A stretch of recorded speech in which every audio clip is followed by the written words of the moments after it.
Ik heb een voordracht gehouden over de vormgeving van het staatsburgerschapsbegrip. Het Nederlanderschap is een aangelegenheid van het Koninkrijk en dat houdt in dat we dus één staatsburgerschap hebben.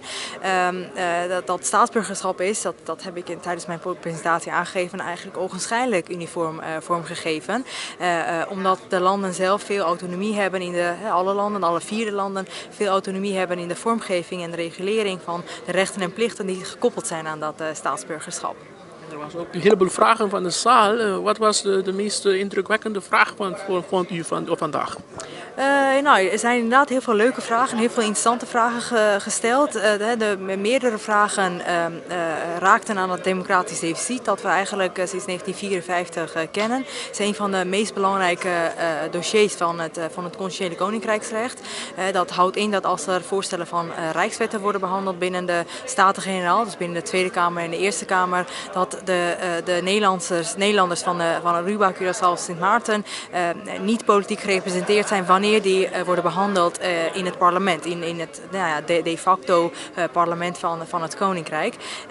Daar zijn de meeste vragen over gesteld en een deel van mijn proefschrift heeft daar ook betrekking op. Waar ik ook een oplossing probeer aan te geven voor dat democratisch deficit. Hoe zal een oplossing even uitzien?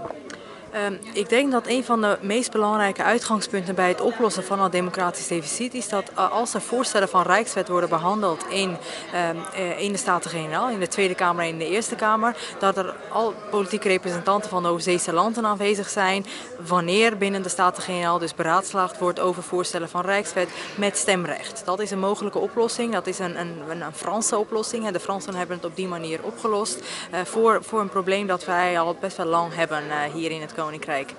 Er is ook een voorbeeld in Frankrijk die zich hebben gedoogd, als ik me niet vergis, Nieuw-Caledonië. Als we kijken naar bijvoorbeeld het Franse staatsburgerschapsbegrip, dan is dat heel uniform vormgegeven. Dat wil zeggen dat alle Franse staatsburgers in de overzeese departementen en regio's en de overzeese gemeenschappen, dat de zogeheten département région d'outre-mer en de collectivité d'outre-mer, maar ook alle Franse staatsburgers in Nieuw-Caledonië gewoon stemrecht hebben voor het Franse parlement, politiek vertegenwoordigd zijn.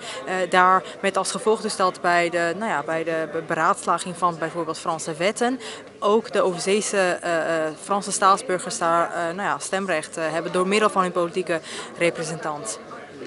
Vindt u dat er misschien nog een politieke interesse is niet alleen in de eilanden, maar ook hier in Den Haag om verandering in te brengen? Ja, we zien natuurlijk dat in het regeerakkoord van Rutte 4 er een magisch zinnetje staat over het opheffen eigenlijk van het democratisch deficit. Dus we moeten denk ik goede hoop hebben dat er wordt gewerkt aan een hoop oplossingen. Ik hoop dat die oplossing er ook snel is.